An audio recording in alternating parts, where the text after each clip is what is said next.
Bueno, como siempre les explico la falsa portada.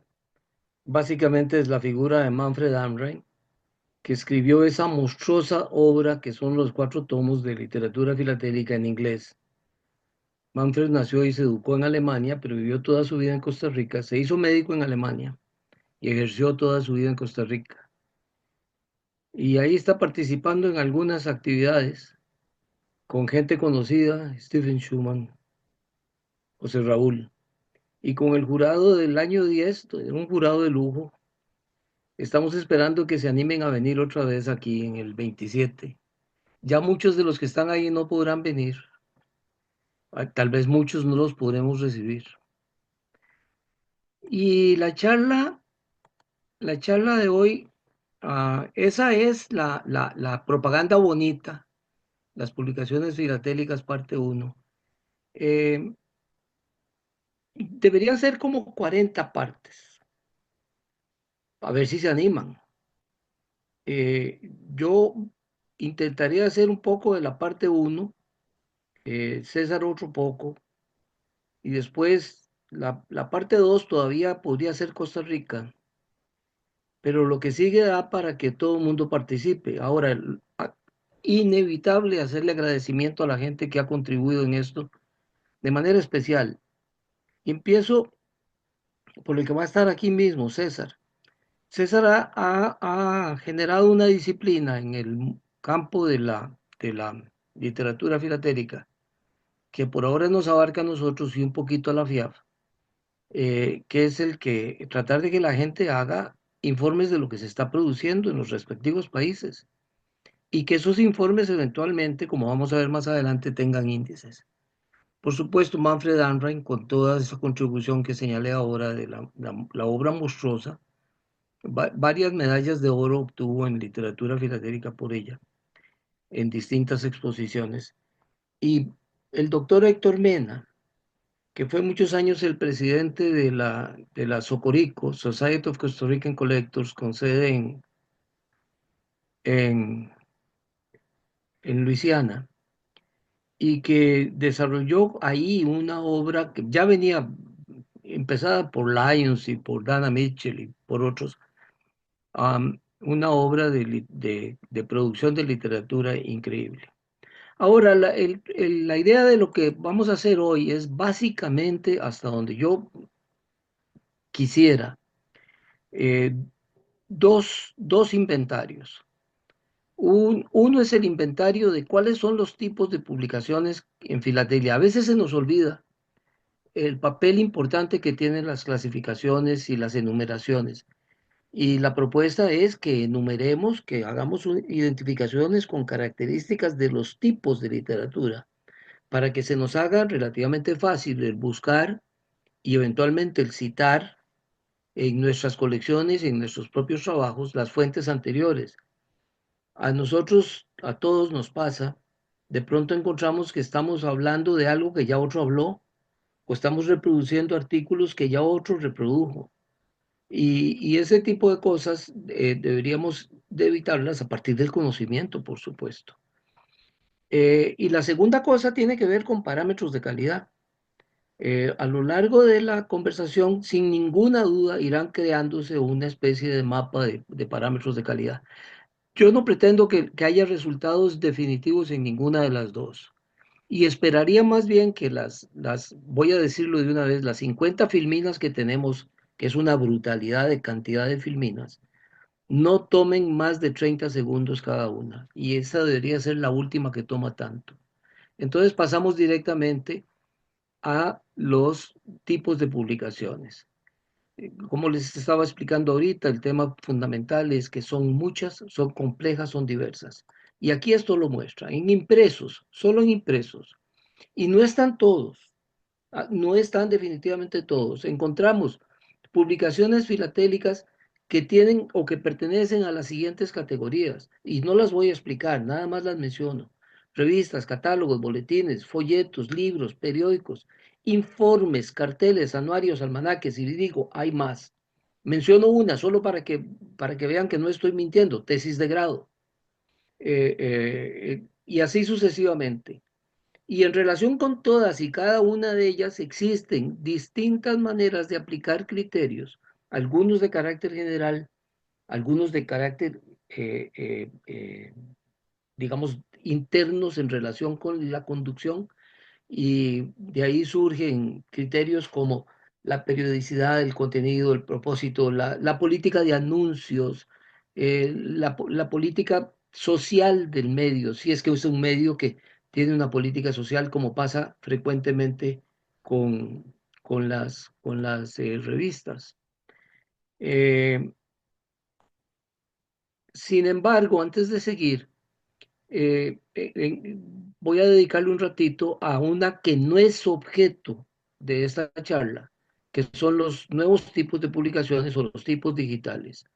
Las características o criterios son totalmente distintos a los que acabamos de ver, no tienen nada que ver. Aquí estamos hablando básicamente de características de calidad y de funcionamiento, accesibilidad, legibilidad, retroalimentación, adaptabilidad, velocidad de transmisión, formatos alternativos, o sea, las características son otras. Y una vez más, una enumeración de ejemplos de medios, en este caso, entre otros, no, estos no son todos, podcasts, redes sociales, sitios web y blogs, plataformas de video, aplicaciones móviles. Y hoy estaba conversando con alguien y me dice, es que hay unas aplicaciones móviles que no están mencionando. Es decir, ¿cómo las voy a mencionar a todas? Algunos ejemplos. En podcast no puse, pero en redes sociales mi oficina es una red social. Los sitios web y blogs tenemos dos muy queridos y muy conocidos, y ahí están las direcciones web para que los visiten si no los están viendo. La Lupa y Actualidad Filatélica. Y plataformas de video, esas se las dejo como sorpresa. Saquen el teléfono y tomen el QR y vean a dónde se ligan. Después me cuentan. Lo importante de esto es que, si bien parece que hay una disyuntiva entre lo impreso y lo digital, como lo vemos en la caricatura, lo cierto es que la disyuntiva no es total, es decir, lo que los monos hacen al final es que el medio digital sustituye cualquier otra manera de percibir. El medio digital no necesita ni escuchar, ni necesita ver, ni necesita hablar, sino que es una cosa totalmente distinta, a veces totalmente intuitiva, entra por debajo. Y sino que lo diga el que no estaba en la lista, pero que aquí lo ponemos, que son las bibliotecas digitales, las enciclopedias digitales, y es casi, ¿cómo decir? Eh, Acongojante el pensar que en una cosa tan suave, tan etérea como Wikipedia, hay más de 55 millones de artículos, es decir, toda la sabiduría de la humanidad. Y bajo reglas específicas, reglas que están expresadas en las cosas más concretas, como como la biblioteca de Open Textbook o las opciones de compartir que tenemos en Creative Commons. Pero no se acaba aquí la lista. La lista tiene que reconocer que hoy día existe una cosa distinta a cuando se hizo esa lista. Y lo que hoy día existe es la inteligencia artificial. Y lo que hay en la inteligencia artificial, no voy a decirlo todo lo que hay en esta página, ya ustedes lo leerán, son las redes neuronales profundas que permiten comprender y generar texto y que lo hacen casi sin que nos demos cuenta. De pronto está uno redactando una carta, un papel cualquiera, y hay alguien escribiendo debajo de uno, encima de uno, detrás de uno, y uno lo está copiando casi sin darse cuenta. Los chatbots están dominando el mercado de la producción literaria, el mercado de la producción escrita. Entonces, esto tenía un propósito de carácter informativo, pero además tiene para mí un propósito de carácter reivindicativo, porque no falta quien me dice que yo soy el enemigo de publicar las revistas en digital. De verdad, no falta alguno que de vez en cuando me lo dice. No falta alguno que me dice, es que no sabes usar el teléfono. El miércoles pasado en la Asociación Filatélica alguien dice, pero es que vos no sabes usar el teléfono. Ah, bueno, de ahí. No lo sé usar de verdad, pero por lo menos sé para qué podría usarlo, cosa que muchos no saben. Entonces esa lista la vamos a leer con cuidado, por lo menos los que quieran, y yo otra vez. Y me devuelvo a lo impreso. Y no salgo de lo impreso. En algún momento, al puro final, César nos va a hablar un poco de lo digital. El tipo de publicaciones. Y pasos rapidísimos. Las primeras, por supuesto, son las primeras importantes, los primeros catálogos. Y no me voy a quedar en ellos, pero el primer catálogo se hace en 1861. Y no era impreso, era prácticamente manuscrito, era una reproducción tipográfica de manuscrito. Pero el primer impreso se hace prácticamente en el mismo año y ya tiene como 500 sellos más este segundo catálogo. Y entre los 6 que vienen, viene el catálogo más determinante, que es, muchos de ustedes habrán oído hablar de él, que son los trabajos de Moins, es el primero en francés. Este ya tiene 72 páginas y además va acompañado de otras publicaciones y Moins se dedica a hacer más publicaciones, precisamente sobre falsificaciones, una que es clave, crítica, y Le Temps Post, una revista que marca la época de esos, no sé, los años intermedios de la segunda mitad del siglo XIX. Eh, muy pronto el mundo está invadido por catálogos y los catálogos son, como digo yo, publicaciones insignes. Menciono aquí solo los más destacados para que no se nos olvide, porque no faltará alguien que diga, ah, pero es que no mencionaste aquel catálogo. No, aquí están los que son los que deberían estar. Y hay más o menos una representación interesante de carácter gráfico y al pequeñísimo comentario en relación con sus fechas de creación y su permanencia actual y la dominancia que tienen. Para resumir lo que voy a decir en los otros, un catálogo como Scott empieza en 1868 y hoy es dominante en toda América. Escrito en inglés, con 6 tomos con 12 libros. Por supuesto, en el medio francés es el Liber Italier. No voy a entrar en detalles, sigue siendo dominante y en muchos lugares de América se utiliza. En el medio inglés, las ex colonias, Nueva Zelanda, India, por ejemplo, y la publicación de 1865, a lo que hoy tiene Stanley Gibbons, es un mundo de distancia. Aprovecho para señalar que una de las cosas brillantes que tiene Stanley Gibbons y que muchos usamos a veces intuitivamente son las tablas de colores para identificar colores, casi como catálogos de pinturas para hacer de una ferretería. Por supuesto, Michel, para mi gusto, el mejor de todos los que hemos hablado. Yo uso algunos de los de Michel, uso los de enteros postales. La información que los temáticos encontramos sobre enteros postales en los catálogos de Michel no existe en ningún otro lado. Y hay montones de compañeros que hacen temática y no utilizan los catálogos de Michel. Y hay más, no vale la pena gastarse en ellos, Sazón dominante en italiano y el Mincus que ya prácticamente, no, ya desapareció. Este debe ser uno de los últimos, el 2003-2004 el Mincus ya desaparece. Es un catálogo que competía en las descripciones detalladas con Scott. Y los catálogos de subastas, que para nada se profundiza en ellos aquí, porque agotaríamos todo el tiempo hoy en solo mencionar los catálogos de subastas. Eh, lo que sigue ya no son catálogos, no debería ser, son catálogos especializados. Catálogos de matasellos, catálogos de perfines en Checoslovaquia, catálogo de los sellos locales emitidos durante la Guerra Civil Española. Aquí el razonamiento es el siguiente. Imagínense el tema, cualquiera que sea, un tema filatélico, y tengan por seguro de que sobre ese tema en particular existirá un catálogo. Lo único que necesitamos es buscarlo. Y uno de los propósitos de la charla de hoy es que empecemos a construir más lenguaje que nos permita hacer más fácil, más cómoda la búsqueda de los materiales impresos que necesitamos de apoyo. Por supuesto que hay más catálogos especializados, algunos notablemente buenos y además notablemente aplicables. Entre los buenos, un aplauso para Miguel Casielles y sus compañeros Lencina y Mire. El catálogo especializado de perfines de Argentina es una maravilla.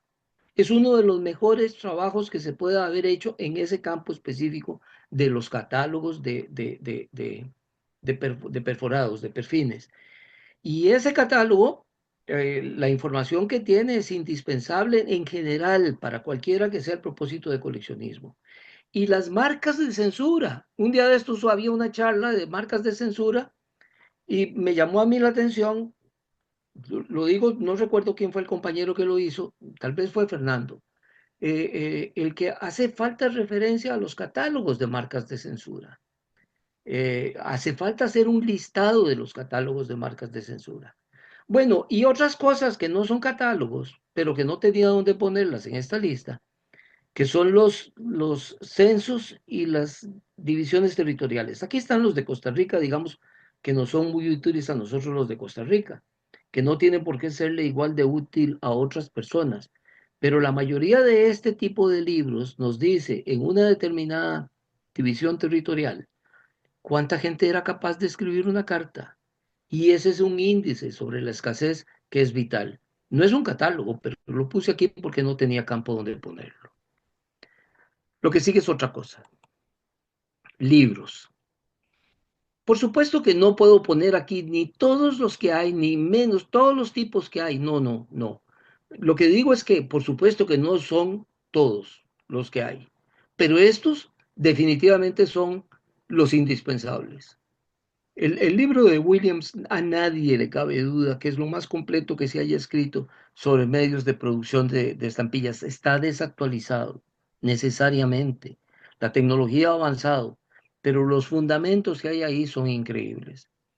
El libro de Abraham Valencia eh, es un hito y cualquier diccionario, en España hay dos, y a mí este me gusta, pero cualquier diccionario, no digo que sea lo mejor del mundo, de por sí, como ya hablamos hace un ratito, posiblemente Wikipedia en esos 55 millones de artículos tiene alguna sustitución correcta para lo que usamos el diccionario, pero el diccionario es en la mano, es un gran útil. Ahí está la dirección de Williams por si quieren echarle una mirada al libro. Y después otros que son sobre temas específicos.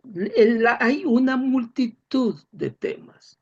En literatura filatélica podemos encontrar tantas cosas, escritos sobre tantas cosas. Fíjense así, por una búsqueda por encimita en la biblioteca, nos lleva a 3 libros sobre barcos. Cada uno de ellos en sí como una especie de, como una especie de, como de receta gustosa, cada uno de ellos como una especialidad, como algo para ponerle de adorno encima a un pastel, a un queque, para comer algo con un dulcito rico especial. Porque son títulos que uno dice, puches, si así son todos, imagínense. Y los que siguen me parece que son más todavía, porque son los ambulantes. Aquí solo hay 2 libros, pero reproduje un poquito de lo del contenido. Uno de Egipto y uno de Costa Rica. Eh, los libros dedicados solo al correo ambulante. Todos tienen mapas, todos tienen estudios de los matasellos, todos incorporan algún catálogo de matasellos, todos son fundamentalmente útiles. Ninguno es para desperdiciarlo y los deberíamos tener en nuestras bibliotecas y darles el cariño que merecen. Eh, no es que no debamos usar los otros medios, sino que estos merecen un cariño especial. Y hasta aquí hablo de libros, ya no hablo más de libros hasta más adelante. Estos son índices bibliográficos. Estos no estaban en la lista original. Los índices bibliográficos, hay de varios tipos, pero el más común y el más útil es listas, compilaciones de todo lo que se ha escrito y publicado en un determinado territorio, en una determinada época o en un determinado conjunto de medios escritos. Y están organizados normalmente por tres criterios clasificadores. Uno es por autor, el otro es por temática, no, en realidad son 4, otro por título y otro puede ser por fechas. Eh, en algunos casos, algunos índices que hemos visto lo que hacen es, tenía uno en mente, creo que es el de la revista filatélica peruana, en el cual el índice es por volúmenes, está completo, pero es por volúmenes. Puede haber otro, tal vez el que yo vi es solo uno. En esto hay tanto que uno ve y no vio nada.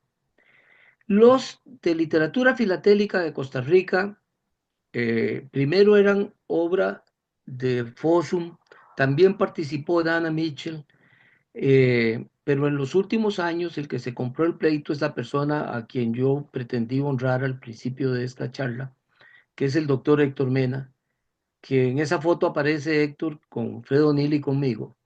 Esta no es la última visita de Héctor a Costa Rica, esta debe ser en realidad la tercera o la cuarta para atrás, pero es la foto donde estaba suficientemente joven para que se vea guapo ahí sentado. Eh, a la par de los de Héctor está uno que está tomado prestado del Smithsonian, de la biblioteca del Smithsonian, que lo que tiene de notable es la fecha de un índice de esta naturaleza. Y entonces, lo que uno, digamos, llega al resultado como reflexión es que los índices probaron ser indispensables desde muy temprano. Y hay momentos y hay lugares donde lo que más extrañamos es el índice. La semana pasada había un compañero en la Asociación Filatélica, Guillermo Murillo, que tiene una colección sobre bananos, la explotación de bananos. Es una linda colección, la explotación de bananos en la costa atlántica de Costa Rica. Y de pronto, en su colección sale una tarjeta postal que tiene como leyenda en alemán, yo no sé decirlo, algo así como Gute von Nun, algo así. Traducido al inglés era Good Hope. Y resulta que estando ahí nos acordamos de que había habido un artículo escrito hace no sé cuántos años que hacía referencia a una cancelación de Good Hope. Era una finca y el cancelador lo usaban en el comisariato de la finca y a veces era usado en el cabús del ferrocarril como ambulante. Hay gente que no es así, pero encontramos el artículo en la revista gracias al índice de literatura filatélica, donde aquello estaba citado, bajo el encabezado cancelaciones. Bueno, a veces uno no sabe para qué sirven, pero que sirven, sirven. Bueno, los otros son distintos también. Aquí tenemos tesis de grado y disertaciones finales. Por supuesto que en todas las páginas yo he dicho y repetido la palabra ejemplos. Ni estas son todas las tesis, ni siquiera son todas las tesis hechas en Costa Rica. Y tampoco me atrevo a decir de que sean las mejores ni las más buenas, aunque se enoje Eric Hidalgo, que está aquí hoy con nosotros, escuchando esta charla y cuya tesis menciono en esta página. Pongo una de México y dos de Costa Rica. De las dos de Costa Rica, una de licenciatura en artes plásticas y una de maestría en artes plásticas, que es la de Eric, precisamente, sobre los antecedentes del diseño filatélico en Costa Rica. Las tres, la virtud que tienen en cierto sentido es que ya se mueven hacia el mundo del futuro. Tienen que ver con diseño digital. Pero este es otro campo, este no estaba en la lista original, pero hay que darle su especialidad, su nombre especial para poder trabajarlo como parte de otra especialidad. Y los informes, por Dios, los informes. No faltará quien diga que los certificados de los comités de expertos no son informes. Claro que lo son. Si no, ¿bajo qué categoría entran? Y los informes anuales de las sociedades y de los grupos de sociedades y de las federaciones. Y los palmarés son informes. Y por supuesto, en primer lugar, los informes de literatura filatélica de Costa Rica que produce con regularidad César Sancho para presentar ante la FIAF.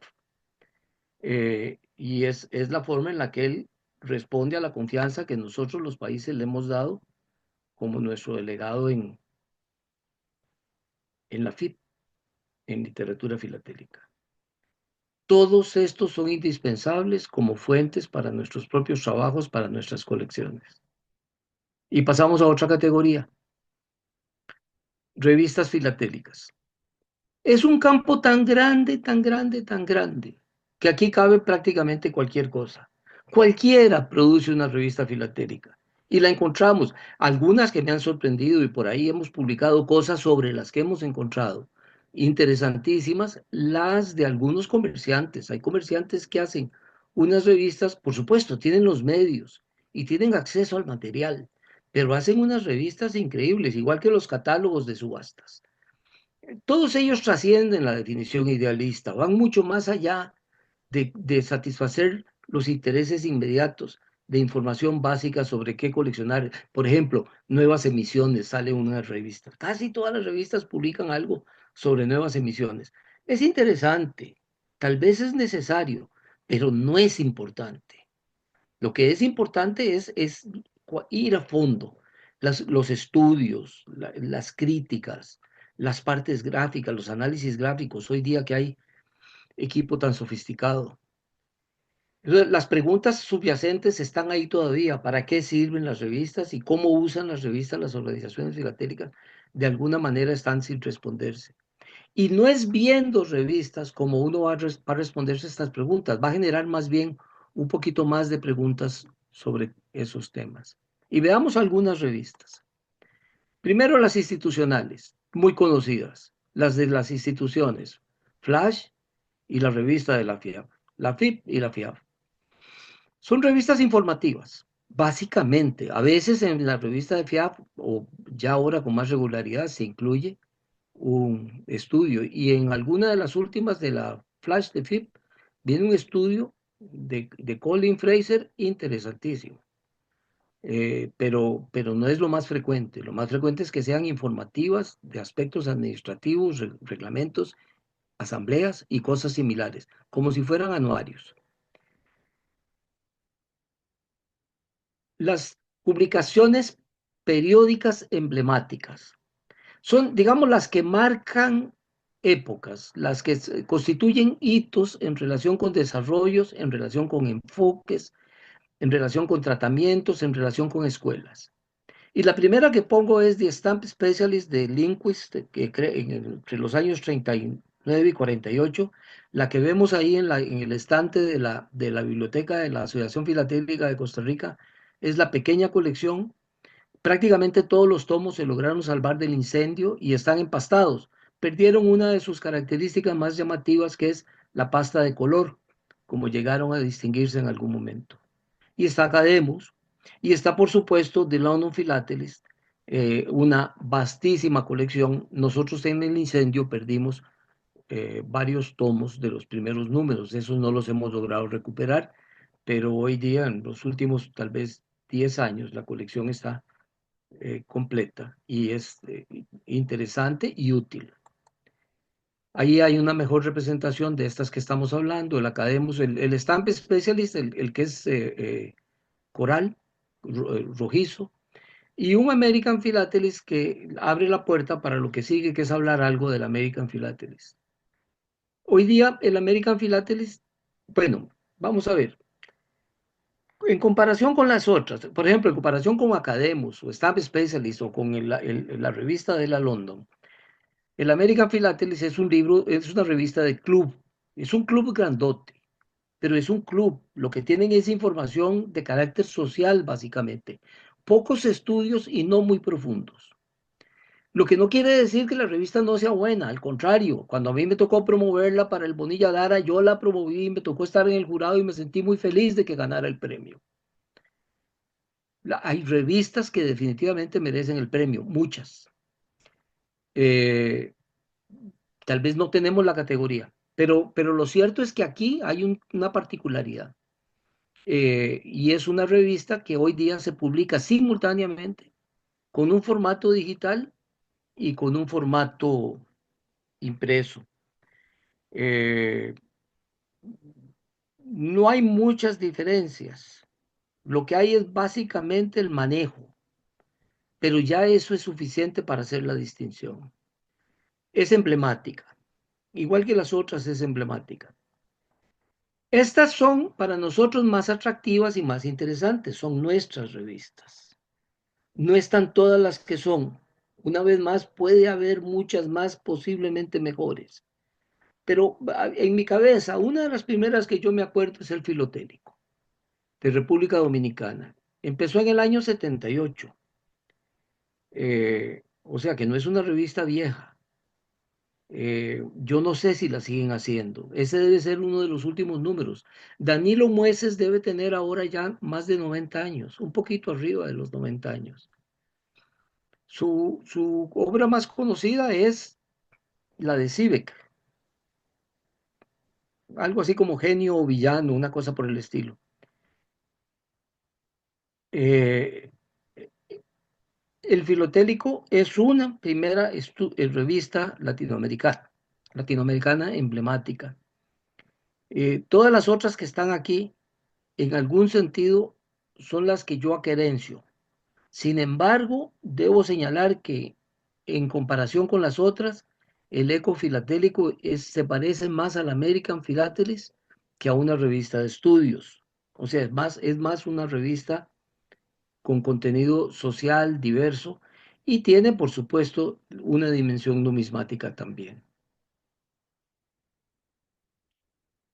Me parece que en conjunto son interesantes, tal vez más interesantes, las revistas de las sociedades que operan fundamentalmente en Estados Unidos. MEPSI, la guatemalteca, Copafil, Colombia-Panamá, el grupo de estudio de Colombia-Panamá y Nicaragua, con del Nicaragua Study Group. Y por supuesto, de Oscar, de la que vamos a hablar por separado, que es la de Oscar La Carreta, que es la de Costa Rica. Fundamentalmente de Nicaragua y de Copafil, Copacarta, lo que yo conozco es excelente material. Es material fundamental para el coleccionismo y para los estudios de estos países. Y llegamos a la parte, digamos, que pensábamos nodal de la charla, las publicaciones filatélicas en Costa Rica. Y empezamos con las no periódicas. En Costa Rica se produce poco material al estilo de libros. El de Manfred Anreim, que ya lo he comentado, 4 tomos, que pesan algo así como 100 libras. No, no es cierto, como 50 libras tal vez. Eh, lo hemos estado llevando como premio especial a algunas exposiciones para que se entregue especialmente a organismos que lo van a mostrar y compartir. Sin embargo, a veces se lo dan también a personas. Eh, eh, si estuviera en mis manos a esas personas, yo les diría, no esperen para pasárselo a la sociedad, al club, a la federación, para que más gente lo vea. Se han escaseado. La era de oro de la filatelia costarricense del doctor Carlos Sáenz Mata es el libro clave temprano de la filatelia costarricense. Podría decirse que básicamente la mayoría de los costarricenses que nos dedicamos un poquito a la filatelia aprendimos sobre la primera emisión de Costa Rica ahí y yo sigo aprendiendo todavía algunas cosas sobre la serie de escudos de 1892. La colección, las grandes colecciones de Costa Rica, de la cual se presentan aquí 2 tomos, el 3 y el 8 creo, que son eh, hechas por el grupo que llamamos el Timbre, es que tiene un nombre en inglés, Society of Costa Rica no, no, no, más adelante les digo el nombre. No, ahí está, Costa Rica Revenue and Postage Society. Eh, las dos que se presentan aquí son la colección de Norbert, que muchos de ustedes han conocido recientemente con cambios importantes. La que está aquí es como se conoció, como se presentó en Valencia y que ganó un premio en Nueva York después. Y la de Álvaro Castro, la de 1901, que es la colección, la más depurada colección de Costa Rica, a pesar de que no es del periodo clásico y es ya bicolor incluso. eh, Simplemente son ejemplos de libros, no aspira a más, pero debo decir que más allá de las que completan esa colección de grandes colecciones, muy poco hay publicado en Costa Rica como libros. Sin embargo, nosotros contamos como si fueran nuestros los libros producidos por Héctor y su grupo, por la gente de Socorico, que ya Héctor no es el presidente, ay, me olvidé el nombre, es el amigo de Ottawa, ahora alguien me lo recordará. Eh, el, Tiene una cantidad de publicaciones increíble, algunas de ellas emblemáticas, la de Enteros Postales de Dana Mitchell y la de Sellos Fiscales de Álvaro Bonilla Lara, son posiblemente de las obras más importantes en la filatelia costarricense. Eh, Publicadas en pasta suave, material relativamente barato, impresión de relativamente baja calidad, pero lo importante era la difusión del conocimiento. Hoy día posiblemente ya llegó el momento de que se pueda empezar a pensar en hacer de ellas publicaciones definitivas con las técnicas modernas y con los recursos actuales. La otra obra de Mena y Romus, el, um, es Estampillas para complemento de papel sellado. Eh, es una obra compleja, posiblemente Manuel es el que la tiene y si no la tiene, la va a querer. La que está a la derecha no es de Socorico, tampoco es de la Asociación Filatélica de Costa Rica, aunque la Asociación Filatélica de Costa Rica influyó mucho en que se publicara, porque fue presentada en una exposición y sacó un buen premio en una exposición.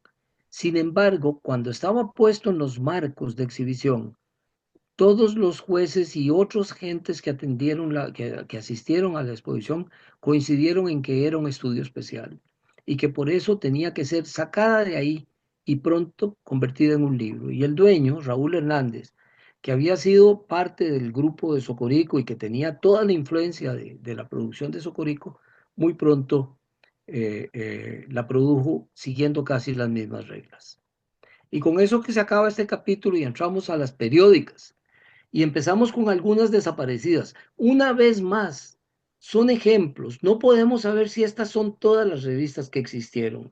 En algún momento Manfred Arnrein, lo vamos a ver más adelante, dice que a finales del siglo XIX había un montón de revistas filatélicas en Costa Rica y no conocemos ninguna. Él lo afirma, puede ser que él haya visto, pero ni siquiera las reseña, a pesar de lo vasto y complejo que es su libro. Eh, Una de estas es hecha en Norteamérica por Dana Mitchell, pero Dana Mitchell estaba tan involucrado con la filatelia costarricense, trabajaba con Socorico, trabajaba con la gente casi individualmente, con la gente que más pensaba en Costa Rica en ese momento, Cohen, por ejemplo, eh, eh, y la revista que cubre 3 años es una revista muy regular, mimeografiada, que al principio es un esfuerzo personal, pero que pronto es asimilada por un grupo de estudio que se llamaba Los Aficionados Costarricenses. Y tiene estudios buenos, es revisable, todo lo que tiene está en los índices, de manera que no hay cómo perderse con ella. Por supuesto, están las bibliotecas. La revista de la Juventud Filatélica Costarricense es una revista muy pequeña, no duró nada. Son 16 ejemplares. Y se murió posiblemente porque el profesor Miguel Gallegos, que era el promotor de ese grupo juvenil, en, si no era uno entre poquísimos, era el único colegio de secundaria que existía en Costa Rica en ese momento, el Liceo de Costa Rica, en el año 41. Tal vez el San Luis Gonzaga en Cartago, Instituto de la Abuela, no sé, 4 o 5 colegios de secundaria en todo el país. Y ahí surgió un club filatélico que tuvo esta revista. Y esa revistita también la tenemos en la biblioteca, pero también está en digital por si en algún momento alguien quiere ver una revista que dice muy poco, pero que la virtud que tiene es que era hecho por jóvenes estudiantes de secundaria. Eh, Fue muy regular, Y la Filatelia Costarricense es una revista que surge a partir de una separación. A ver, en el orden correcto. Primero, una de las muchas crisis de la revista Costa Rica Filatélica, que de pronto los que la manejaban, los que la dirigían, les cae alguna morriña, alguna especie de pereza, se cansan, no hay autores. Fundamentalmente eso, no hay autores, no hay gente estudiando, no hay gente escribiendo. Y entonces la revista deja de salir. Y entre otras cosas, entre otros pleitos, el de la revista es uno más. Y se funda un club alterno que se llama el Club Filatélico de San José. Esto ha pasado como 10 veces en Costa Rica y en todos los otros países nuestros, ya lo sabemos. Y el Club Filatélico de San José hace una revista que dura la barbaridad de 15 años. En los primeros años, tal vez solo el primer año, el director de la revista era Fred O'Neill. Y yo que soy muy malo, digo que Fred se fue porque cuando imprimieron el nombre de él no le pusieron Fred, sino Freddy. Y estoy seguro de que a Fred no le gustaba que le dijeran Freddy. Pero la revista, como todas, empieza bien, tiene un contenido interesante, sugerente, está indexado. eh, eh, está, está en papel suave, en realidad un poquito más liviano que Cuché. No es un bond, algunas veces tiene periódico, pero es una revista decente, con una presentación agradable y legible. Eh, Hay más, estas no son todas. Más adelante, eso es en esos años, en los 40, 50, en los años 80 y un poco más adelante, de pronto, Ricardo Álvarez, que era otro que estaba en la revista Costa Rica Filatélica, cansado de que Costa Rica Filatélica en los años 80 había caído en otro valle, en otro bache, y también fuera de la junta directiva por primera vez en muchos años de la Asociación Filatélica de Costa Rica. Entonces Ricardo inventa hacer una revista para su negocio y logra hacer 7 números. Él dice que va a ser bimensual, pero por lo menos el último abarca 6 meses. La anuncia como que empieza en enero, pero en realidad cuando la imprime es en junio. Son revistas que tienen material a la venta, más estudios. Ricardo era un estudioso. Él se hizo filatelista después de que entró a Costa Rica escapando de la guerra civil española, pero lo cogió en serio y aprendió mucho. Filatelia joven, hay dos Filatelia joven, una del año 83 y otra del año 2001, ambas hechas por Macís y Palacino. En una logran llegar a 4 números, en la otra producen, me parece, puede ser que yo esté equivocado, producen solo un número. Y unos años después, como 5 años después, Macís, por su cuenta, pone un pequeño negocio, también un pequeño negocio de filatelia. eh, eh, se convierten de esos vendedores que visitan coleccionistas con unos clasificadores en la mano y publica una revista donde anuncia algunos de sus materiales. Se llama El Monitor Filatélico. Todas fueron de muy corta vida y posiblemente no son todas. Otra ya desaparecida es una revista que sí es emblemática, por lo menos en su primera época, hecha por Fred O'Neill. También Fred O'Neill, en esa época en la que Ricardo, yo pienso que se está desinflando porque ya no está en la junta directiva de la Asociación Filatélica y Costa Rica Filatélica no está funcionando. Fred O'Neill intenta dos esfuerzos, uno que no está representado aquí en este trabajo y otro que es este que está acá, resumido el repertorio filatélico. Siempre fue mimeografiado, siempre. Creo que solo hay un ejemplar de todos los 400 y pico de ejemplares que hizo, números que hizo, solo hay uno que tiene color y solo hay uno en el que cambia la portada, no es el que está aquí, el que está aquí es una portada interna en color. No usaba mucho el color. Este es uno de los últimos. Este debe ser el penúltimo, tal vez, o el último. Eh, Al principio era bastante regular. Eh, Fueron muchos años. Fueron muchos, muchos años. Desde mitad del 79 hasta el 2020. Es una barbaridad. Son 40 años haciendo revistas. No es cierto, ¿verdad? Son 40 años. Manteniendo una revista y la hacía al principio, era mensual, después bimensual, pero era bastante constante. Eh, la, el contenido de los primeros números es muy bueno. Fred lo que hace es, él también es comerciante. No, no es un comerciante súper declarado, pero era feliz vendiendo cosas que tenía duplicadas y algunas que ya empezaban a ocupar un campo que él no iba a explotar en sus propias colecciones. Y tenía material bastante bueno. Y entonces sus revistas eran un canal para vender, hacía buenos artículos de material que quería vender. Y vendía mucho material. Casi solo él escribía en la revista. Muy ocasionalmente había un segundo autor, no sé, Fernán o yo, pero poquísimas veces había un segundo autor. Ya desaparecido Fred, la revista que ya venía muriéndose hace 10 años, ya prácticamente, bueno, ya no es prácticamente, ya desapareció. Hay revistas institucionales oficiales. Puede haber más también. Pero nosotros tenemos en la biblioteca de la Asociación Filatélica el récord de dos de ellas. Y hay alguna de ellas que nos falta un número. De la entorno postal, en un periodo de un par de años, tres dice la leyenda, pero en realidad son 2 años, una periodista extraordinaria, posiblemente la única periodista cercana a nosotros que ha mostrado alguna sensibilidad filatélica, María Peña, se hizo cargo de esa revista Entorno Postal y tenía no solo contenido de administración postal, sino contenido filatélico interesante, bien desarrollado, con la ayuda de gente importante. Y llegó Carta muchos años después, mm, bastantes años después, 5 o 6 años.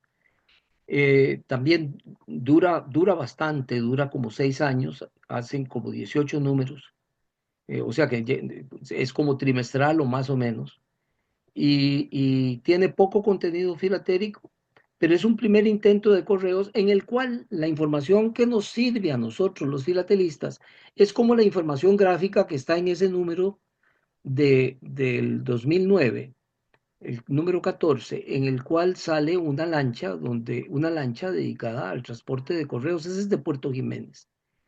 Eh, Ese tipo de información es información que los filatelistas, por supuesto, ocupamos, especialmente en cuanto a historia postal, pero en otros campos también. Muy bien, ya casi vamos a terminar. No sé si César quiere hablar de esto o lo comento yo o no lo comento y César lo comenta cuando él intervenga al final. De una vez, don Luis. Adelante, César. Otro tipo de material importante y de literatura importante que es una fuente de información de las emisiones son los boletines del correo. Los boletines de correo empezaron a emitirse a partir de la emisión de la lucha contra el cáncer de 1970. Ese fue el primer boletín que se emitió.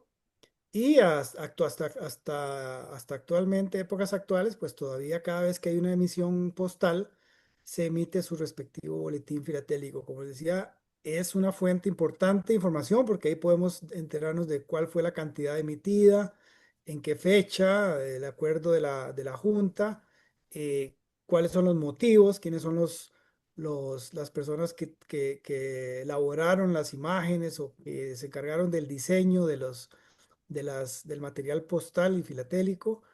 Entonces, bueno, es una fuente importante, como él decía, y lo que don Luis ilustra acá en esta presentación, lo cual le agradezco mucho, fue un artículo que yo escribí acerca de este tema, los boletines filatélicos, porque también tiene sus curiosidades. Saben que los filatelistas pues andamos buscando las variedades, los errores y las circunstancias importantes y particulares, y resulta que hay algunos boletines no emitidos, ¿verdad?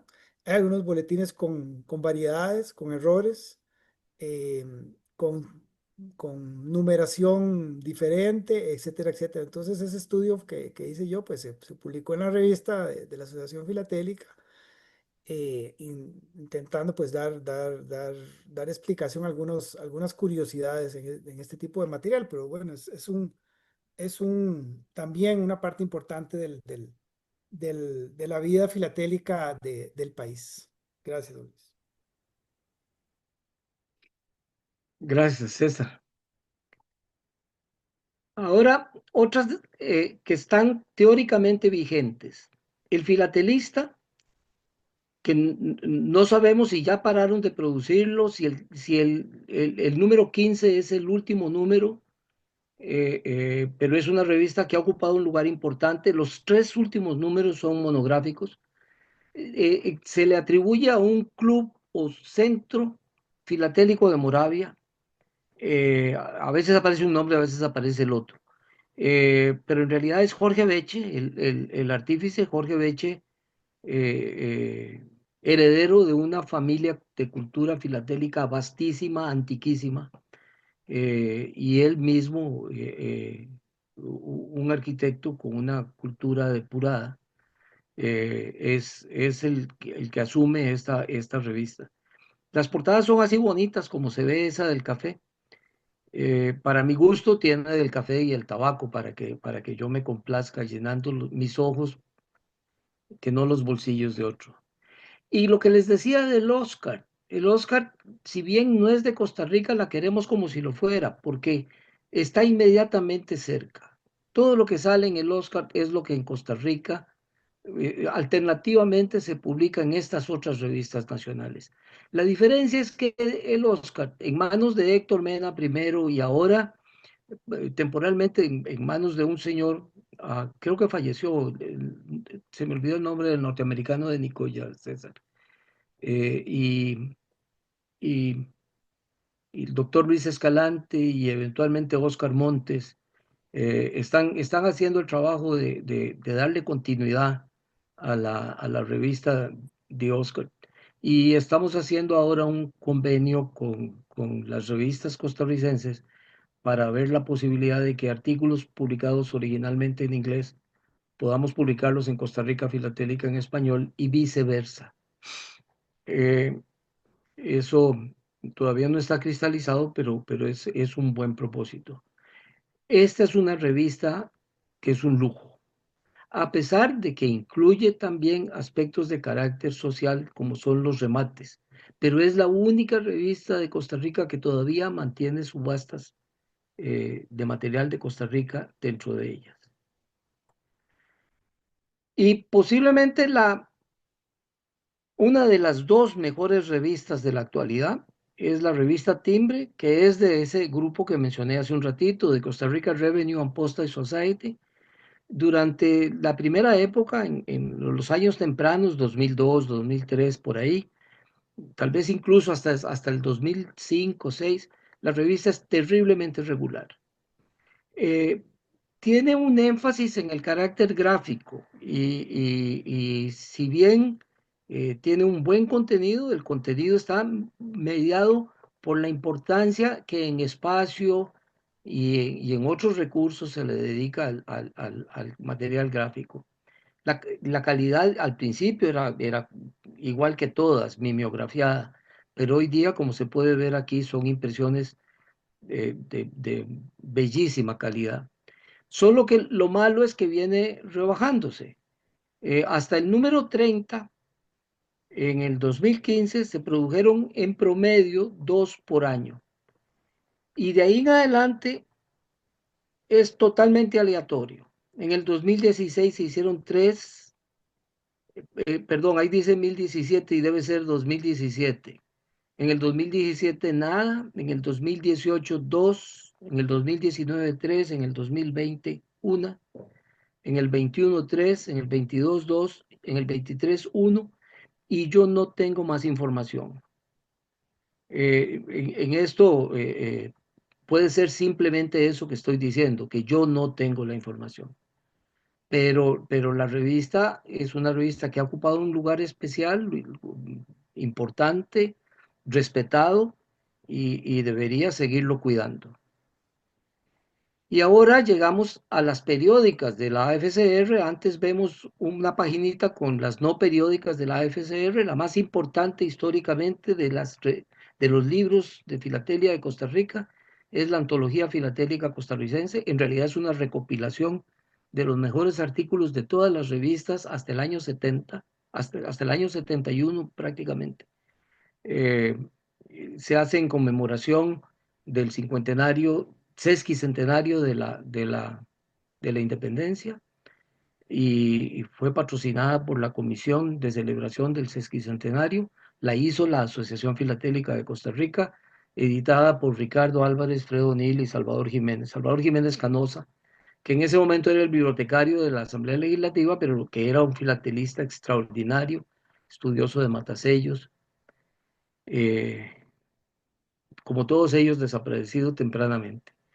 Una muy conocida, las que siguen son colecciones, son el libro de la colección Wyman hecho por la Asociación Filatélica en la parte de contenido, pero todo el trabajo de soporte, diseño, impresión a cargo de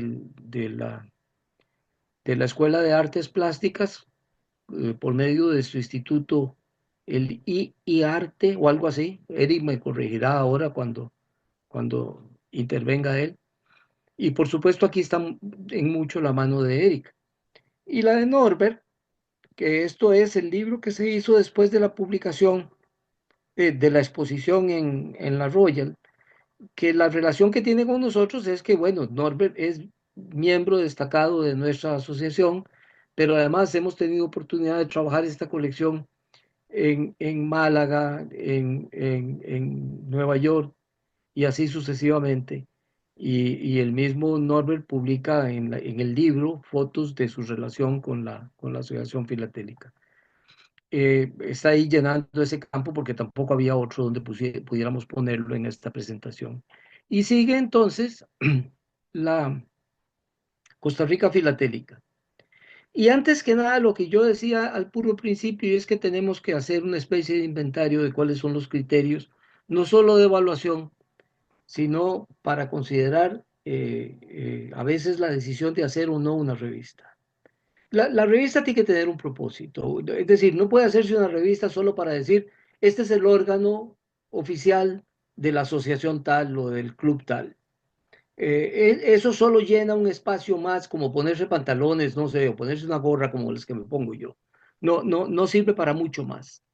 Lo fundamental, y para nosotros esto es claro, es que desde el principio, en relación con esto, haya propósitos formativos. Habrá informativos, pero los más importantes, sin ninguna duda, son los formativos. Y eso va a determinar el contenido, el tipo de artículos, si hay secciones fijas o si hay secciones que se van rotando. Ahora, por ejemplo, en los últimos 5 números de Costa Rica Filatélica, hemos incluido un corazón, un centro, que son 2 largos cuadernillos o 8 páginas, eh, con secciones del catálogo del siglo XIX de Jana Wyman. Es más un manual que un catálogo. Y se ha convertido en una sección fija. Y yo esperaría que haya por lo menos un par o unas 3 personas que estén esperando el nuevo número de la revista para ir completando el catálogo. El problema mayor, ya definidas esas cosas, sin ninguna duda, son los autores. Todas nuestras sociedades, lo voy a poner en suave, tienen crisis de autores. Eh, eh, es fácil coleccionar, es fácil distinguir, es fácil acomodar. Al final es hasta fácil exponer y ganar premios y celebrar los premios. Pero explicar la colección o explicar los materiales específicos o la naturaleza del estudio que se hizo para llegar a decidir qué pieza se ponía o al revés, cuál no se ponía. Ese trabajo, aunque lo saben, a la gente le cuesta escribirlo. Eso nos lleva muy de inmediato a lo que llamamos ahí la calidad del texto, el proofreading. En la revista hay que hacer un trabajo de revisión monumental, pero de verdad monumental, porque todos sabemos escribir, pero escribir para publicar requiere que cosas que a veces dejamos pasar en lo coloquial, incluso en los periódicos y cosas más populares que leemos, en una revista que se va a convertir en parte de una colección, una biblioteca, eso no se vale.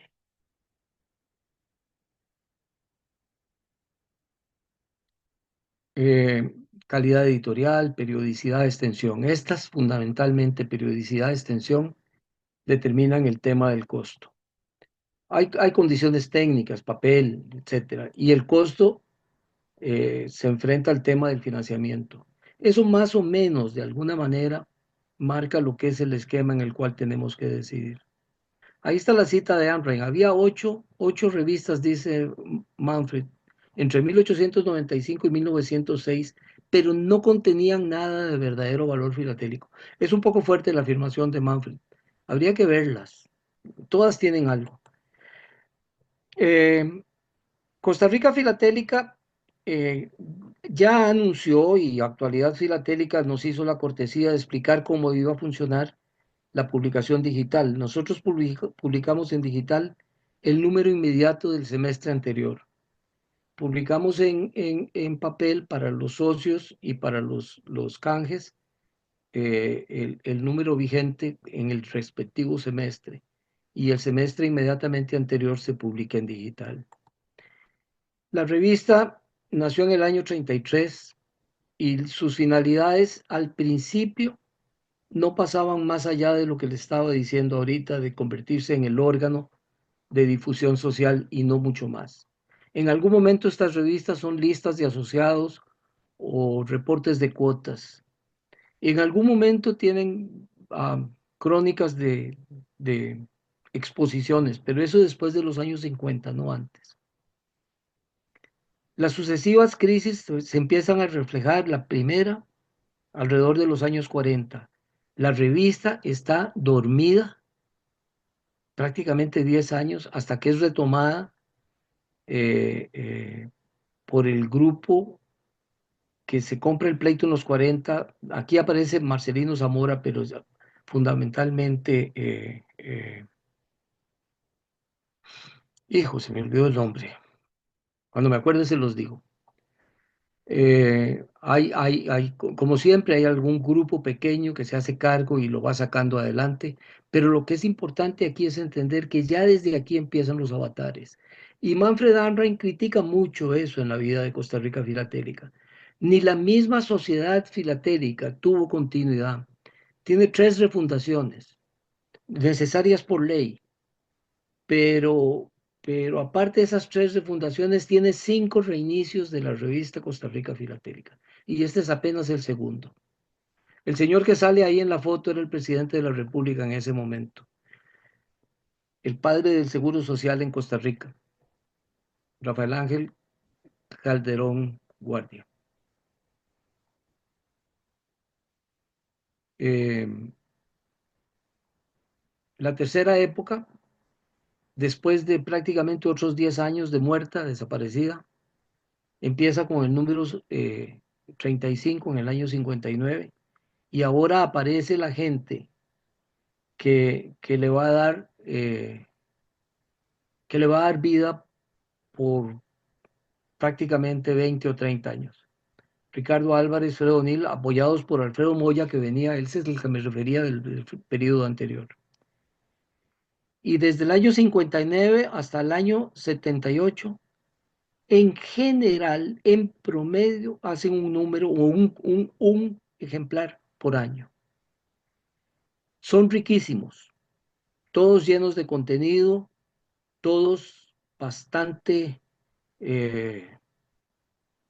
cuidadosos, tipográficamente, editorialmente, la diagramación es nítida, el papel es buenísimo, es papel cuché de altísima calidad. El, no había mucho financiamiento, pero había el suficiente para pagar esa revista. Al principio de ese periodo, de esa tercera época, el director es Fredo O'Neill. Y vuelve a caerse la revista y como les decía, Ricardo se va y hace Panorama, Fred se va y hace el repertorio. años 79, años 80. Y entonces los muchachos que en ese momento estaban en la dirección de la asociación, eh, en el año 80 por primera vez es presidente Abraham Helber, que se mantiene como 10 años como presidente, y Álvaro Castro era director de publicaciones en parte de ese periodo, y por lo menos en el número 13 ya se publica el nombre de Mario Macís como, como director de ese folletito que se hizo en lugar de Costa Rica Filatélica, que se llamó Mirador Filatélico y que circuló entre los años 80 y 82. Hasta que en enero-febrero del año 83, Abraham y Mario inventan un nuevo formato y lo imprimen con la ayuda de Álvaro Castro, un nuevo formato.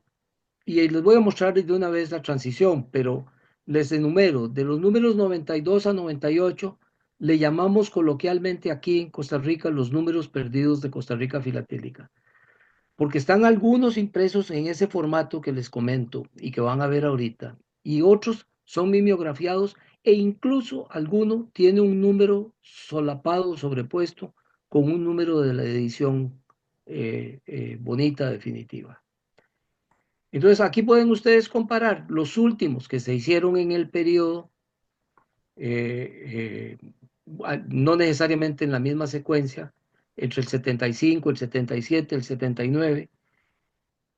Después viene el mirador filatélico y después los números perdidos. Y el primero de los números perdidos, la portada del primero de los números perdidos, es el que tienen al frente.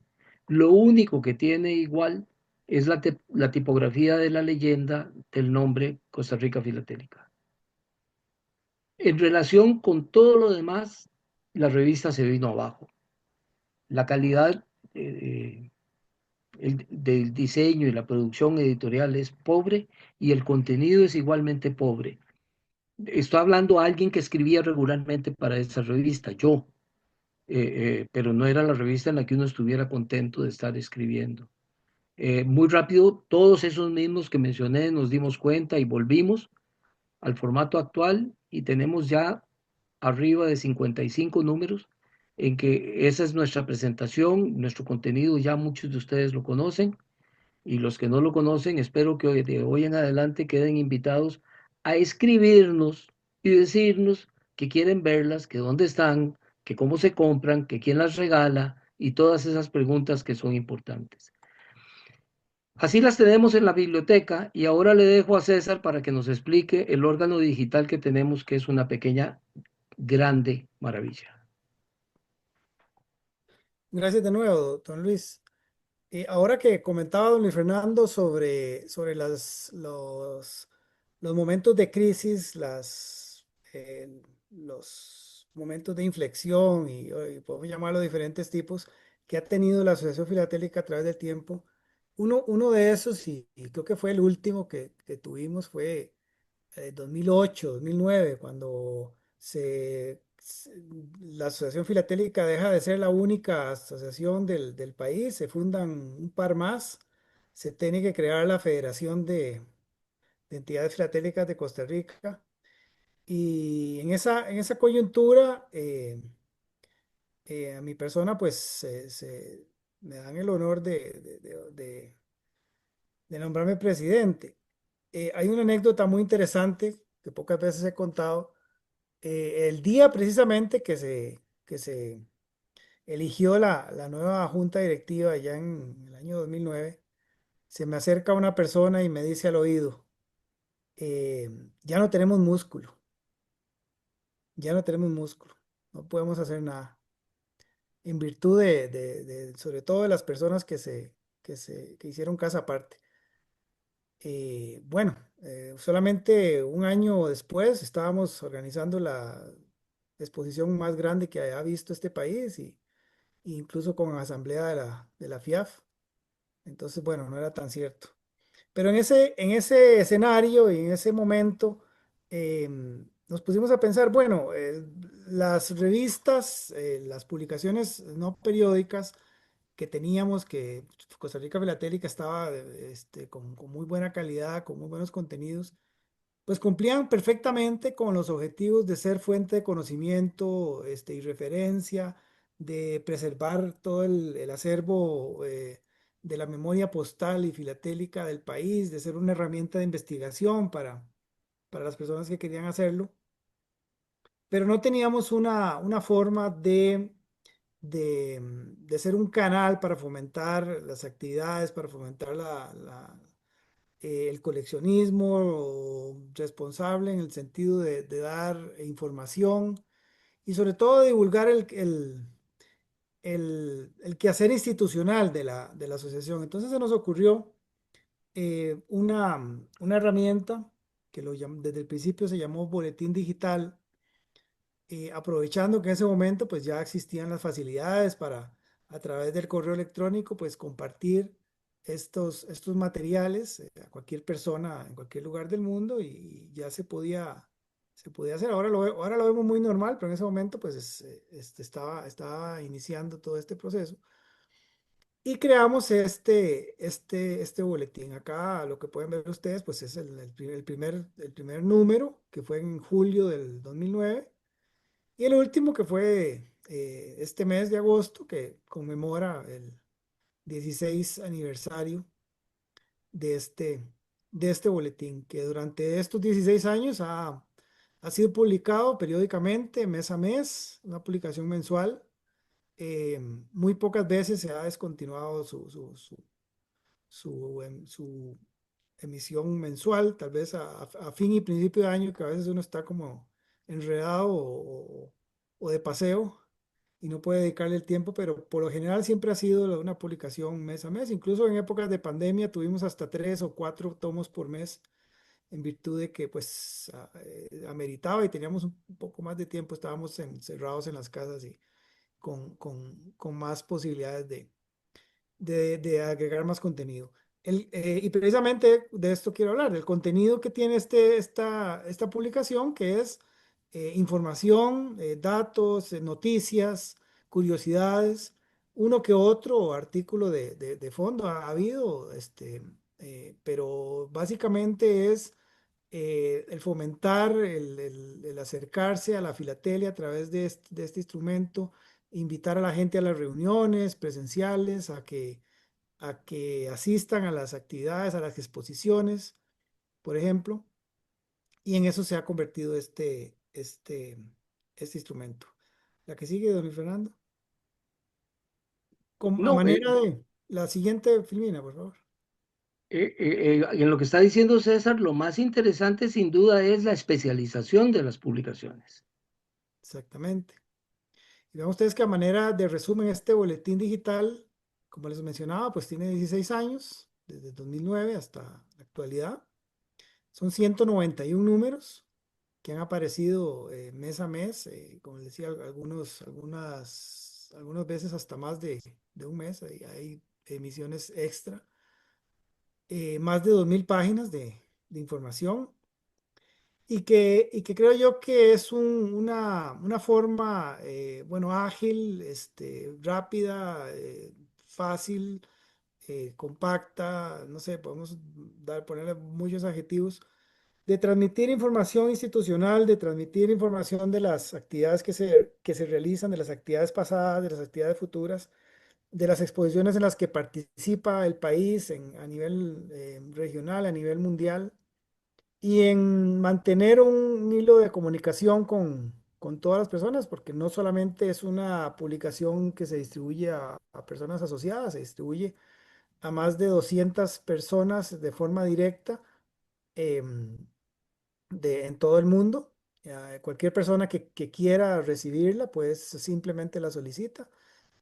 Por supuesto que obviamente pues están todas digitalizadas, están disponibles también en formato digital para el que las quiera y las necesita. Y bueno, ya para terminar, pues es un esfuerzo que hacemos y que seguiremos haciendo pues hasta que podamos o hasta que llegue una inteligencia artificial y nos quite el trabajo. Gracias, don Luis.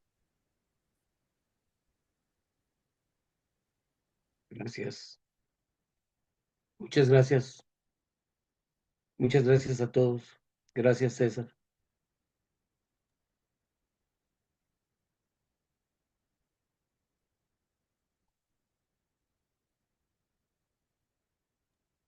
Gracias, Luis Fernando. César,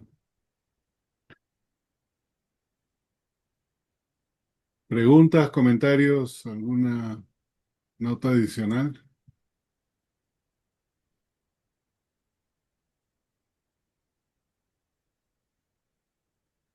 Heinz. Sí, gracias. Bueno, una vez más ha sido una presentación extraordinaria, Luis Fernando. Eh, es en realidad este un esfuerzo por mostrarnos a todos en forma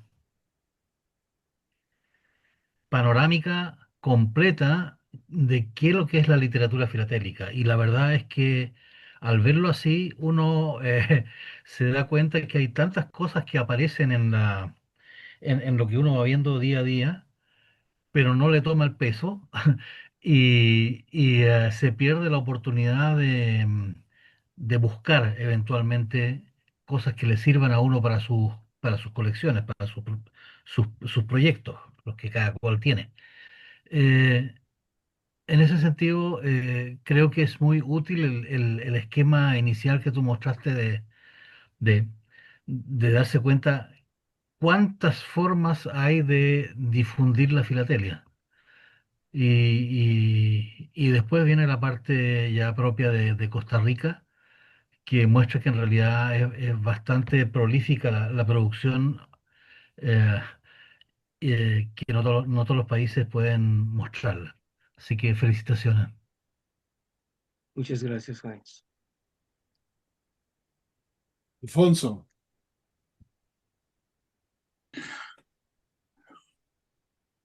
Aquí estoy, yo que estaba esperando que apareciera en cámara. Buenas noches a todos.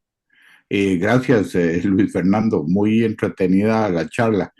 Y quería hacerte acá ciertos comentarios. Son un montón, por cierto.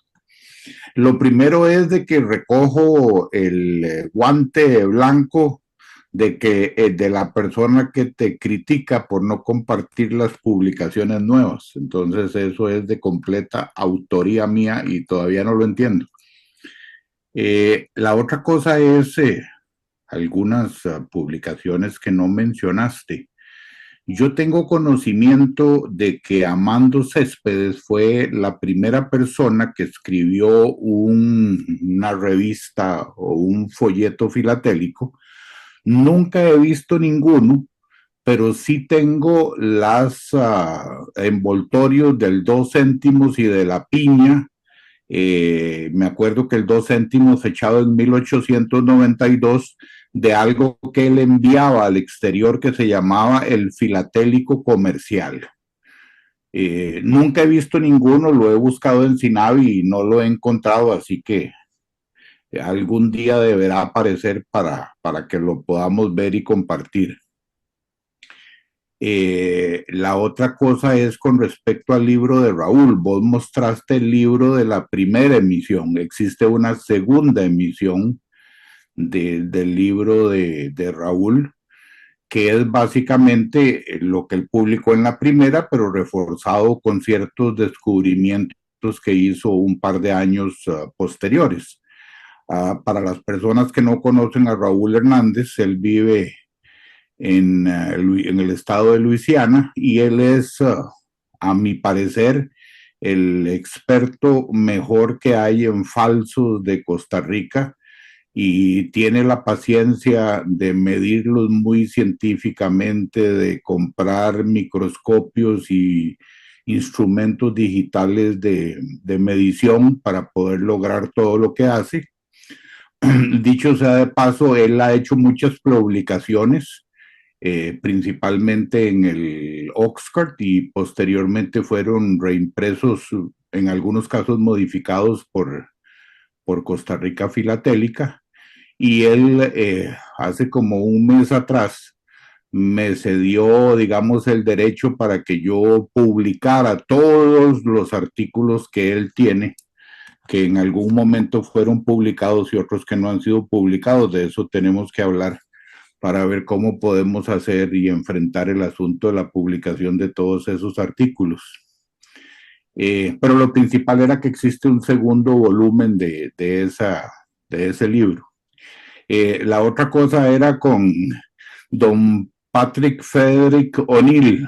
A él no le gustaba que le dijeran Freddy, porque solo la tía y la mamá le podían llamar así, las dos señoras que todos recuerdan con las que él vivía.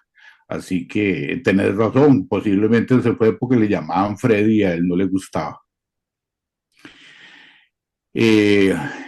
Obviaste una publicación muy importante, y por lo menos muy importante para mí, porque fue la base de varios artículos míos, que se llama Filatelia Centroamericana, que era la publicación de la Sociedad Filatélica Costarricense, que tuvo 13 números de 1920 a 1923, y que en la primera, hasta el número 12, los editores eran Álvaro Bonilla Lara y Gamaliel Noriega. Posteriormente, que se enojaron y se fueron, pasaron a ser José María Arias y un poco de gente más. Con respecto a la revista Timbre ha publicado 46 números, y coincido con vos de que el último fue en julio del 2023. Hasta el número 13 yo fui el editor, y después de eso Álvaro Castro, y no sabemos qué va a pasar con la publicación porque no volvimos a tener noticias. La otra es una que no ha salido, una de dos que no ha salido todavía, es que el catálogo de timbres municipales de Costa Rica tiene una fecha de nacimiento el 1 de enero del 2026, y no me preguntes a mí por la fecha, sino que a Rafael Pinto y a Fernán Pacheco, que son los autores del libro, y va a ser bajo los auspicios de Socorico. Y la otra cosa, ya que el susodicho criminal y acusado está presente, preguntarle a don Eric Hidalgo cuándo vamos a tener el libro de Honduras afuera. Ya le preguntamos hoy aquí. Gracias, Alfonso. ¿Y qué dijo? Sería bueno que compartieras la del filatelista centroamericano. Yo no lo tengo. Yo Creo que no está en la asociación. Yo tengo 12 de 13, el 13 no lo conozco, pero ¿qué fue lo que dijo Eric? Porque ahí está Mauricio, ya apareció en cámara, ya se está moviendo y todo. Eric, Joven, buenas noches. me hace el pase entonces. Sí, para hacer Ok. cargo. No, es publicación de Llana, que la asociación la tiene en proceso. Es una publicación que en su momento nos llevó un trabajo muy arduo, muy extenso de reconstrucción a partir de un material que tenía sus limitaciones. Prácticamente nos llevó un año de trabajar las artes finales y la degradación, que se hizo a partir de la colección. Estamos hablando de la colección de Honduras, y que en su momento tuvimos que trabajar a partir de um, una colección de reproducciones de baja calidad, y el objetivo fue tratar de retocar absolutamente todo el material, pero volverlo a diagramar sobre la primera intención del montaje original de Llana.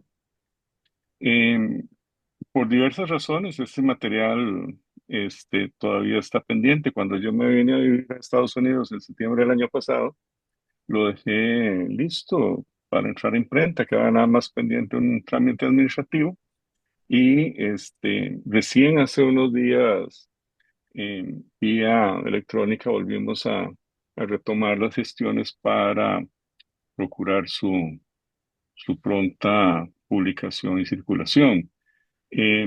Estamos hablando de un tiraje modesto, excepto que aquí mismo en mi oficina queramos hacer una lista de interesados en publicación, en la publicación, que se pueda hacer por encargo previo, pero todos esos detalles se los dejamos a don Luis Fernando Díaz, que es el gestor y coordinador de este material. Así que en buena hora, ojalá lo podamos tener pronto. Algo le está pasando en la oreja a don Luis Fernando que no escucho bien, pero La idea es que ya los detalles que faltan, que nada más que entre a imprenta, pudiera estarse gestionando en el corto plazo, cortísimo plazo. Em, Tal vez aprovecho para responderle o complementarle la mención que hizo Luis Fernando en relación a la anterior publicación de Yana que hicimos con el IARTE, precisamente cuando eh, se le quedó un poquito bueno, ahí Luis Fernando nos está mostrando este material que está pendiente de entrar a imprenta, que es la versión eh, de impresión digital que llamamos maqueta o dummy, que así tal y como está, es que tiene que entrar. Ya las artes finales no necesitan ningún cambio, ningún ajuste. Ahora lo que se ocupa es que la parte administrativa termine de consolidarse. Bien, les decía que con respecto a la publicación de la colección de Costa Rica filatélica de Llana que publicamos en el IARTE, el IARTE es, no estoy seguro si lo habré mencionado en alguna otra oportunidad, el Instituto de Investigaciones en Arte de la Facultad de Artes de la Universidad de Costa Rica. Este lo creamos hará unos 12 años atrás, eh, a partir del esfuerzo de los directores de las escuelas de la Facultad de Artes, que son la de Música, Dramáticas y Artes Plásticas, bajo la coordinación del decano de entonces, don Eddie Mora, que tuvo la idea de crear este instituto y que al día de hoy ha tenido un éxito realmente eh, muy significativo para el entorno o medio cultural costarricense y para la región. Tiene diferentes proyecciones y actividades y paradójicamente, en algún momento cuando estábamos nosotros em, bastante involucrados, y digo nosotros porque yo estaba como director de la Escuela de Artes Plásticas, ese periodo que habló César a partir de la exposición del 2010, que fue, como bien decía, la exposición más grande que se ha hecho de filatelia en Costa Rica, la hicimos en, el, en, en colaboración con la Universidad de Costa Rica. Eh, Como paréntesis, fue la ocasión en que tuve la oportunidad de conocer a Aldo, que nos acompañó en esa oportunidad, entre otros compañeros de Sudamérica. En esa época se estaba gestando un esfuerzo colaborativo muy importante entre las capacidades de producción de la Universidad de Costa Rica y la Asociación Filatélica. De ahí que entonces no es casual que la mayoría de las exposiciones que se hicieron en Costa Rica entre el año 2010 y podría decir tal vez el 18, es cuando yo ya estoy terminando mi periodo de director. Esos 8 años de mi gestión tuvimos la oportunidad de organizar la mayoría de las exposiciones filatélicas de Costa Rica en la Universidad de Costa Rica.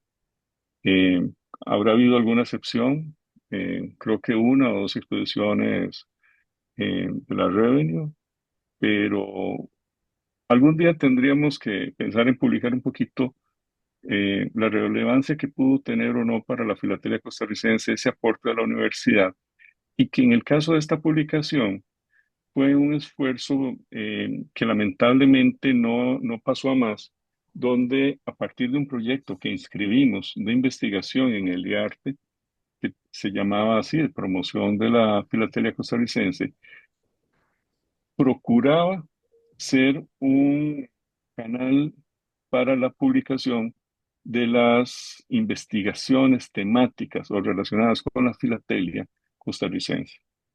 Este, Recuerdo que en el proyecto se eh, mencionaba específicamente la posibilidad de publicar las colecciones premiadas o más relevantes de Costa Rica. se hablaba de publicar investigaciones puntuales, específicas, que no necesariamente fueran colecciones, y todo esto en coordinación con las entidades filatélicas. Lamentablemente, eh, pues las entidades van evolucionando, van cambiando, las personas a cargo también formamos parte de ese proceso. Y quien estuvo a cargo del IARTE en ese entonces, la doctora Patricia Fumero, que nos dio un apoyo total de una amplia colaboración y confianza, eh, no por casualidad era historiadora, y de ahí su interés por vincularse con este proyecto de investigación de filatelia. Lamentablemente, no solamente yo fui terminando mi periodo en la dirección de la escuela, sino que ella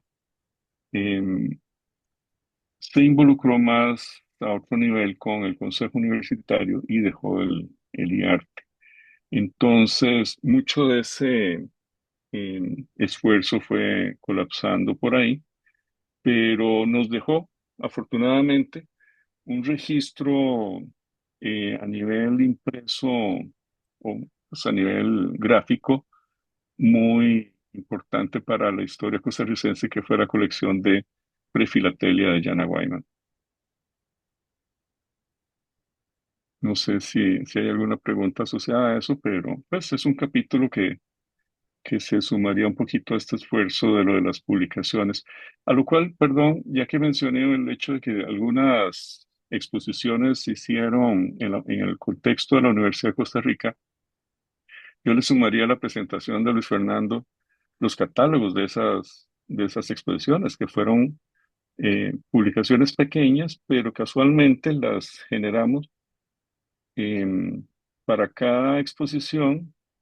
Creo que la última no lo tuvo en el mismo formato, que fue la que se hizo en conmemoración del aniversario del correo institucional, pero las previas, si tenían algo particular, era que mantenía el mismo formato de la revista Costa Rica Filatélica, porque los produjimos los catálogos con el mismo estándar, pues aproximadamente en cuanto a diseño, diagramación, y tenían un poquito el mismo espíritu, que no solamente tuviera la información útil de la, de la respectiva exposición, sino que en todas ellas siempre hubo un artículo de fondo importante de filatelia costarricense. Eso Henry y sería. Alfonso, si ustedes no invitan a Erika que dé una charla, vea cómo habla. Está invitado permanentemente. Bueno, Va a no en seguir. el corto plazo, pero Henry, podría pensar en prepararles una charlita sobre esto que acabamos de hablar, las exposiciones Claro, filatélicas en la Universidad de Costa Rica, perfecto. que yo creo que daría para, no algo muy extenso, pero una bonita recopilación. No te la comprometo ahorita porque no regreso a Costa Rica sino hasta mediados de noviembre, a inicios de diciembre, Gracias a Dios. donde tengo el material a mano, pero por lo menos me permitiría reunir lo necesario para preparar o sea, que ofrecería la presentación más o menos como para el primer trimestre del año entrante. Perfecto. Nos ponemos de acuerdo. Gracias, Eric. Ujú, correcto. Henry, Sí, sí. yo veo a Alexander Romero con ganas de hablar ahí, se toca la cabeza, está muy pensativo. No sé, ¿quiere hablar o...? Sigue No, no, Will. son invenciones de Ah, ok, Alfonso. ok. No, no, Will, tranquilos. Pulling your leg. Ok. Más bien quien está con la mano en alto es Will. Will. Will. Buenas noches, Luis Fernando. Muchísimas gracias por la charla. Como siempre, súper interesante y de verdad que lo deja uno pensando. Tengo una pregunta, bueno, una pregunta, un comentario, como siempre. Estoy en la página de la Asociación Filatélica de Costa Rica y veo que hay 78 números del boletín, pero solo uno de la revista publicado. Me imagino que será la del semestre anterior, como dijo durante su presentación. También vi con sorpresa que Costa Rica no está dentro de el folder, la carpeta compartida en la nube de Peter Mutter. Y a propósito del índice, de la importancia de los índices que usted mencionó, me pregunto si hay alguna razón para eso, si se pueden compartir los boletines o si como parte de las razones del por qué no hacer disponible los PDF de las revistas anteriores, pues no se está incluyendo ahí o ha sido simplemente un desliz. Por ahí más o menos van los tiros. No sé si fui claro. Creo que no, la verdad. Disculpa. Las Esto es como instrucciones. para la junta directiva de la asociación, con presencia del fiscal, me imagino. No, No, es todo un tema, no es para una respuesta, honestamente, Will, para una respuesta así como ligera, no es un desliz para empezar. Es un descuido mayor. Nosotros no tenemos a nadie encargado de la página web en este momento. Hay más revistas publicadas en este momento en la página de Fencori, que tiene tres, que las que tiene la de la Asociación Filatélica, que tiene, como dijiste bien, una. Y de los boletines tiene la quinta parte de los boletines que hay. No es que no existan y no es que no esté digitalizado. Prácticamente toda la literatura filatélica costarricense está digitalizada y prácticamente toda está disponible en PDFs, pero ni siquiera hemos iniciado el proceso de distribuírsela a los asociados a la Asociación Filatélica primero. Ni siquiera hemos empezado eso y deberíamos empezar por ahí. Y yo me echo la culpa. Yo posiblemente he tenido, que Eric tal vez no lo quiso decir, demasiadas cosas para sacar también el libro de Honduras, para repartir esa cosa, y debo tener unos 4 o 5 años de atraso. Y espero que todos aquí me excusen. Ni siquiera puse el anuncio de la exposición de Taipei. Así que soy culpable de todas y los asumo. No es un desliz. Es la falta de gente, es la falta de músculo. Ahí quiere César corregirme o admonizarme. No, solamente que efectivamente en la página de Fencori está toda la literatura. Eh, Como dijo Luis, pues es un tema de que no tenemos a nadie en estos momentos encargado específicamente de la página de la asociación, pero si entras, Will, a la página de Fencori, ahí está toda la información de literatura que mucho de lo que don Luis ha hablado hoy, ahí está disponible. Y si hace falta, pues me dice. Eh, Fencori, y un, fencoriorg.org. Sí, ya estoy ahí. Y una pregunta, ¿hay algún tipo de restricción? Volviendo con el índice de Peter Mutter, ¿hay algún tipo de restricción para que él los coloque dentro de su índice, los suba de una vez? ¿Se le puede pasar este link y que él los agregue? Eso es más o menos por donde... Sería muy bueno que él entrara en contacto con nosotros oficialmente. La pregunta sería cuánto que él quiere que le paguemos por hacer eso, porque claro que sí. No, yo no creo que él esté buscando eso, pero... No, ni nosotros tampoco, pero que lo suba. Para luego es tarde. No, pero que lo haga por la vía oficial. Lo correcto es que le escriba, en el caso de la Asociación Filatélica, al presidente, que es don César Sancho; en el caso de la FENCORI, a don Alfonso Molina, que es el presidente. Ok, ok. Yo estoy en contacto con él, creo que Henry también está continuamente en contacto con él. Ujú. Se lo voy a hacer, le voy a hacer llegar el comentario porque el trabajo que él está haciendo va muy de la mano de lo que tú estabas diciendo con respecto a los índices. Sí. Peter lo que está armando exactamente es un índice gigantesco, y la realidad del asunto es que hay muchas organizaciones que están desapareciendo, ¿no? Entonces, cómo perpetuar sus bibliotecas es importante.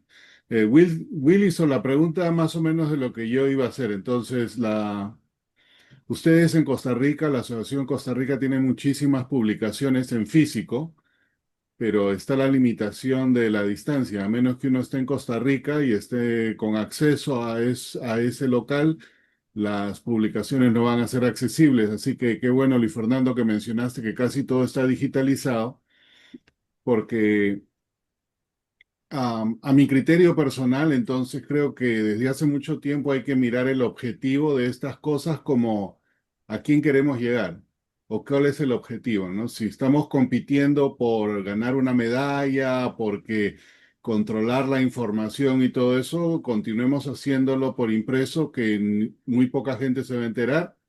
No va a haber intención de nuevas personas en acceder a eso porque esa es la realidad. Hoy día la comodidad está sobre todas las cosas y uno compite con la comodidad de acceso. Entonces, para personas, por ejemplo, que no estamos en Costa Rica y me encantaría ver esas revistas, solamente conozco la imagen de la carátula, no sé el contenido.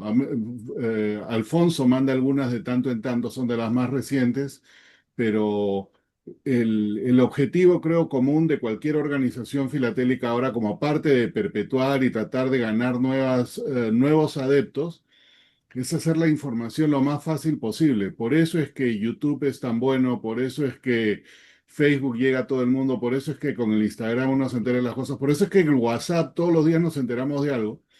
Entonces, esa facilidad es la que realmente soporta todo. Entonces, mirar cuál es el objetivo, ¿no? Si el objetivo realmente es promover todo eso, ponerle empeño a la parte digital y de fácil acceso. Y hasta gratuito, porque imprimir es bien fácil, es File Export PDF. Imprimir en papel es dinero. Entonces, ahí ya hay una ganancia, digamos, económica. Y la otra parte viene por el lado de que la página de mi oficina no quiere ser la página autoritativa de nada, pero si existen links, esos links los podemos poner en la parte de mi oficina. Hay que avanzar un poco, también es cuestión de tiempo, pero cada país hay playlists de las charlas específicas de ese país y debajo de eso hay listados a PDFs, a cosas de ese tipo. Entonces, poder hacer un acceso mayor, más fácil para las personas siempre es bueno. Y volviendo al punto inicial que llevó a este comentario, Peter Murer es exactamente lo que está haciendo, compilar un índice mundial de cosas que existen, pero que existen en páginas web hoy que de repente mañana ya no están. Entonces, el segundo objetivo es saber esas que van a desaparecer, mover esas revistas en formato electrónico a algo que pueda ser más permanente. Son como dos iniciativas juntas, pero todas siguen el mismo objetivo, ¿no? Que es facilitar el acceso. Henry, Sí, sí. ¿te acordás de que hace como mes y medio te mandé como 1000 publicaciones y me dijiste que necesitabas un robot para subirlas? Ahí están todas. Sí, sí, lo que sucede es que me las mandaste por WhatsApp y te pedí que si estaba en un Google Drive que era más fácil de bajarlo, porque por WhatsApp una por una me iba a demorar medio siglo. También Lo, la lo facilidad de mismo, acceso. lo mismo que duré yo en enviártelas. Exacto. Exactamente. Tenemos que facilitar el acceso y la distribución. Ahí Luis Fernando está con la mano en alto. Sí, yo quisiera eventualmente hacer un comentario sobre los últimos comentarios, pero no quiero hacerlo mientras se está grabando. Ok. Entonces, lo que pasa entonces es que los dejo amenazados que lo van a oír solo los que se queden cuando Henry corte la grabación. Entonces, Ya me voy. si no hay ningún otro comentario, para los que vean este video en YouTube, bueno, se quedarán con la intriga. Ya después conversamos. Listo. Entonces, con eso, gracias Luis Fernando y el día de...